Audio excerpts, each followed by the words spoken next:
Ibu, izin bertanya ya, Ibu. Iya, Usni. Indri, Bu. Iya Indri. Ya. Maaf Indri, maaf. Iya, nggak apa-apa, Ibu. Ya Indri. Nah, izin bertanya ya, Bu. Untuk pertanyaan pertama, bagaimana caranya Ibu mengunggah pemikiran untuk melibatkan semua peserta didik itu dalam membuat ide-ide besar dalam unjuk kerja, Bu? Eh, Melibatkan siswa ya dalam untuk melibatkan siswa untuk ide-ide besar. Mungkin yang paling pertama yang akan kita lakukan itu adalah merangsang kreativitas peserta didik. Merangsang kreativitas peserta ini kita bisa memulainya itu dengan mengajukan pertanyaan terlebih dahulu ya.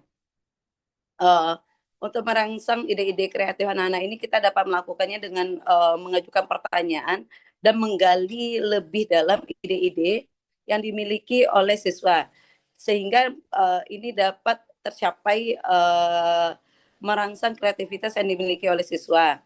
Terus yang kedua bisa dengan cara belajar sambil bermain. Yang ketiga menghargai ide-ide yang disampaikan oleh siswa. Ketika kita meminta siswa itu memberikan ide-ide yang mereka sampaikan, apapun jawabannya itu harus kita hargai, harus kita berikan respon yang baik atau memberikan apresiasi dan mengembangkan kreativitas yang ada oleh siswa.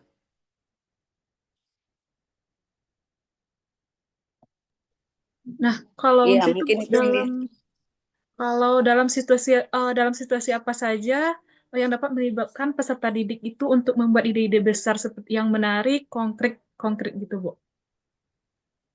Um, Dalam situasi mungkinnya kalau untuk situasi Indri, kita bisa memberikannya hampir sama ya dengan jawaban yang pertama. Kalau memberikan um, kalau situasinya tentu dari situasi kita merangsang terlebih dahulu ide-ide yang ada sama siswa itu dengan menggunakan pertanyaan, dengan memberikan pertanyaan, sehingga kita dapat menggali lebih dari jawaban-jawaban siswa tersebut. Kita dapat menggali, kita gali-gali terus sehingga mereka dapat menyampaikan ide-ide yang mereka miliki.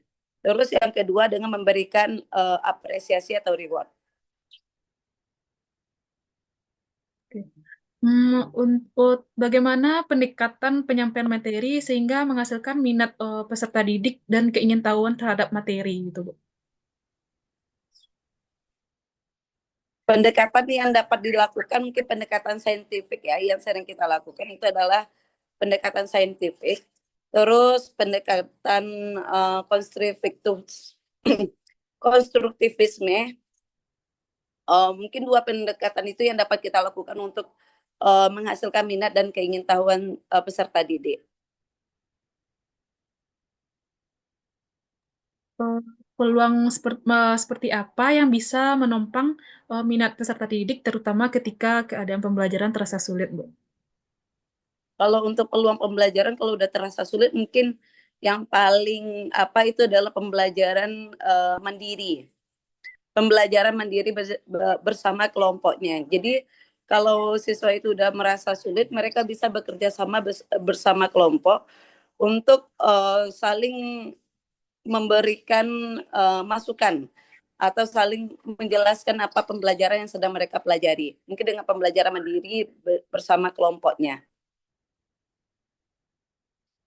Oke, Bu. Untuk pertanyaan selanjutnya, apa saja hambatan yang menimbulkan kecilnya pengambilan risiko, rendahnya imajinasi, dan kurang berani untuk mempertanyakan dan ketidakmampuan memutuskan, Bu? Kalau ini mungkin rasa percaya diri ya Indri ya. Ini yang udah Ibu lihat ini percaya diri yang paling hambatan yang menimbulkan kecilnya pengambilan resiko, rendahnya imajinasi dan kurangnya berani untuk mempertanyakan dan ketidakmampuan memutuskan itu biasanya percaya diri siswa yang rendah sehingga mereka kalau misalnya Indri boleh lihat itu kayak di kelas kita itu ada namanya rindu. Rindu itu dalam setiap kegiatan belajar, baik itu kelompok ataupun misalnya sendiri individual, dia itu lebih nggak mau menyampaikan pendapatnya, Mungkin itu karena rasa percaya dirinya itu yang rendah, sehingga dia takut menyampaikan ide-idenya. Mungkin karena pertama rasa percayanya diri yang rendah, yang kedua takut dia dibully sama teman. Takut dia dibully sama teman karena dia merasa rendah diri, takut dia dibully, takut apa yang dia sampaikan itu dia dicemooh sama temannya. Mungkin itu salah satunya juga karena lingkungan kelasnya bagaimana gitu. Tapi kita bagaimanapun kita sebagai seorang guru harus tetap melakukan kelas kita itu membuat kelas kita itu tuh menjadi kelas yang aman dan nyaman untuk semua siswa gitu. Mungkin itu Indri yang di nomor pertanyaan di nomor 4. Oh iya, baik Bu. Terima kasih ya Bu. Oh, sekian pertanyaan dari ini. Terima kasih untuk jawaban-jawabannya. Eh, Iya, untuk pertanyaan selanjutnya akan disampaikan oleh rekan ini, dikembalikan kepada moderator. iya. Baik, terima kasih kepada Enis Naini yang telah menyampaikan pertanyaan sesi yang kedua. Baik, kita lanjutkan ke sesi yang ketiga mengenai explore, equip, dan experience. Itu akan dipandu oleh Intan Permatasari. Kepada Intan, disilakan. Eh, Baik Ibu dan rekan-rekan, terima kasih untuk kesempatannya. Pertanyaan mengenai lembar kerja Explore, Equip, dan Experience. Yang pertama, pertanyaan dari saya,